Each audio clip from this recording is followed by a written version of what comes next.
Hello friends, ನಮ್ಮ Kannada news ಚಾನೆಲ್ಗೆ ಸ್ವಾಗತ. ಇಂದು ರಾಜ್ಯದ ಹವಾಮಾನ ಸುದ್ದಿ ತಿಳಿಯೋಣ. ರಾಜ್ಯದಲ್ಲಿ ನೈಋತ್ಯ ಮುಂಗಾರು ಚೇತರಿಸಿಕೊಂಡಿದ್ದು ರಾಜ್ಯಾದ್ಯಂತ ಉತ್ತಮ ಮಳೆಯಾಗಿದೆ. ರಾಜ್ಯದ ಕರಾವಳಿ, ಮಲೆನಾಡು ಹಾಗೂ ಉತ್ತರ ಕರ್ನಾಟಕದ ಹಲವೆಡೆ ಭಾರೀ ಮಳೆಯಾಗುವ ಮುನ್ಸೂಚನೆ ಇದೆ. ಈಗಾಗಲೇ ರಾಜ್ಯಾದ್ಯಂತ ಮುಂಗಾರು ಚುರುಕು ಪಡೆದಿದೆ. ಬೆಂಗಳೂರು, ಮೈಸೂರು, ಮಂಡ್ಯ, ಶಿವಮೊಗ್ಗ ಸೇರಿದಂತೆ ಇಂದು ಮತ್ತು ನಾಳೆ ಗುಡುಗು ಸಹಿತ ಮಳೆಯಾಗುವ ಸಾಧ್ಯತೆ ಇದೆ.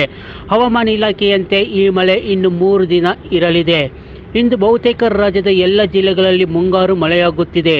ಇಂದಿನಿಂದ ಜೂನ್ 10ನೇ ತಾರೀಖರವರೆಗೆ ಬಹುತೇಕ ಎಲ್ಲ ಜಿಲ್ಲೆಗಳಿಗೆ ಹಗುರದಿಂದ ಸಾಧಾರಣ ಮಳೆಯಾಗಲಿದೆ ಎಂದು ಹವಾಮಾನ ಇಲಾಖೆ ತಿಳಿಸಿದೆ. ಒಂದು ವಾರದಿಂದ ಮಳೆ ಅಬ್ಬರದಿಂದ ತತ್ತರಿಸಿರುವ ಬೆಂಗಳೂರು ನಗರದಲ್ಲೂ ಕೂಡ ಇವತ್ತಿನಿಂದ 10ನೇ ತಾರೀಖುವರೆಗೆ ಸಾಧಾರಣ ಮಳೆಯಾಗುವ ಸಾಧ್ಯತೆ ಇದೆ.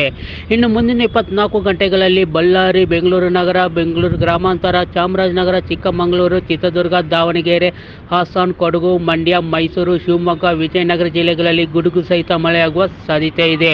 ಇಂದು ಮತ್ತೆ ನಾಳೆ ಬಾಗಲಕೋಟೆ, ಬೆಳಗಾವಿ, ಧಾರವಾಡ, ಗದಗ, ಹಾವೇರಿ, ಕೊಪ್ಪಳ, ರಾಯಚೂರು ಜಿಲ್ಲೆಗಳಲ್ಲಿ ಸಾಧಾರಣ ಮಳೆಯಾಗಲಿದೆ.